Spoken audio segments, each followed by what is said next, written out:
You ask Tiger to solve. This deals with linear equations with one unknown. The final result is m equals 6. Let's solve it step by step. Group all m terms on the left side of the equation. Subtract 7m from both sides. Group like terms. Simplify the arithmetic. Group like terms. Simplify the arithmetic. Group all constants on the right side of the equation. Subtract 2 from both sides. Simplify the arithmetic.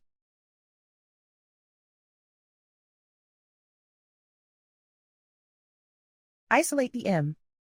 Divide both sides by -2. Cancel out the negatives. Simplify the fraction.